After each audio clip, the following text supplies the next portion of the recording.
that amazing miracle of your father. It saved his life. What effect did that have on your entire family? Well, you know, the scripture says that Greeks take wisdom, but Jews take signs.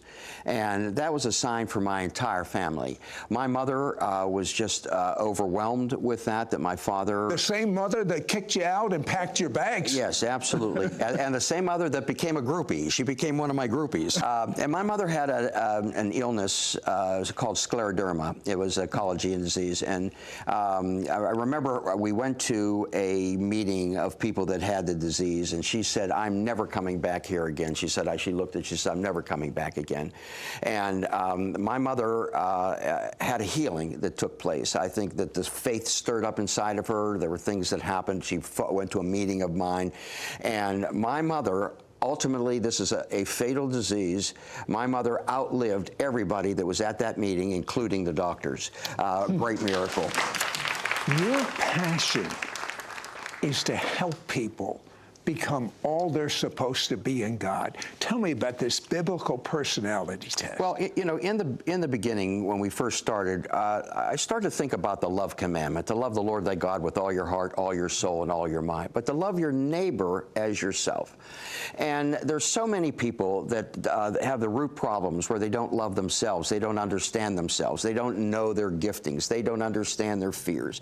And in order to have a positive relationship, sometimes they need to get over the things of themselves.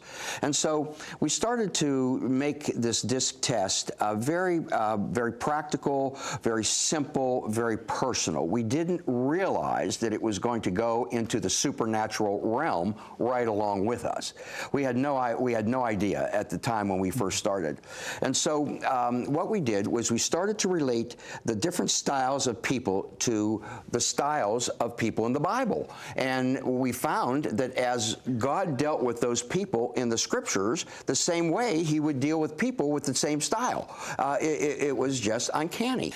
Then we recognized that as we started to gain spiritual insight and through our own personal ministries and own personal dealings, how God would put thoughts in our minds. And I was with a very high-ranking fellow in the government, and I'm looking at his assessment, the graph page of the assessment here, which everybody will get, and they'll get a write-up about them, and it's very clear. They'll get their dominant fear, they'll get their strengths, and I'm starting to look at this, and a thought came into my mind about having problems with his youngest son. Now, how could I know that? I could know that. It's something from another realm. Now, either it's not true, either it came from my head, or it came from the spirit world.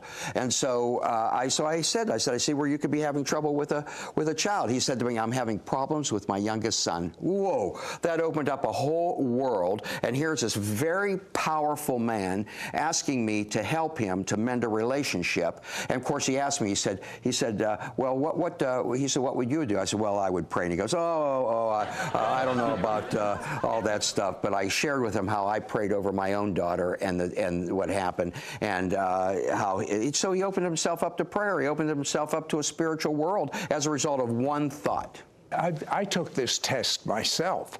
In fact, what it advised me to do is read the story of Joshua based on me taking this test. And so my staff, they've taken this test, some of them. And one person's been a believer for many years, I don't know, 30 years or more. And he said he saw things in himself that will help him fulfill his destiny. Absolutely. That spiritual destiny, that divine destiny is something that is inside of us waiting to happen. And if you understand what your strengths are, then you can do certain things to help that along the way. If you do, it's like a bank, you know, if you don't ever put anything in it or take out of it, what is it? It's just sitting there doing nothing. And so let me just give you a couple examples. So I had this gal She was from Texas, and she was she went through a very difficult divorce, and she got in touch with us, and she went through our training, and she went ahead, and she was working with Brownie troops. And I remember her telling me how as she would give this test to the kids, how she would get thoughts about things that were happening in their families, and things that were happening with them, and things that they would be in their life. It was amazing. And you know, we've been in and she says it helped free a lot of these kids from issues that they had, and it helped direct their paths. It seems as though that as you see as from the test, you find out our weaknesses, our strengths, who we should emulate in the Bible. But as we get rid of these weaknesses and start achieving our destiny, it opens us up to the supernatural power of God we were always meant to have. Absolutely. And, you know, everyone has a dominant fear. Some have a little more than one. It's either the fear of being taken advantage of, or rejection, or loss of security, or criticism, one of these fears.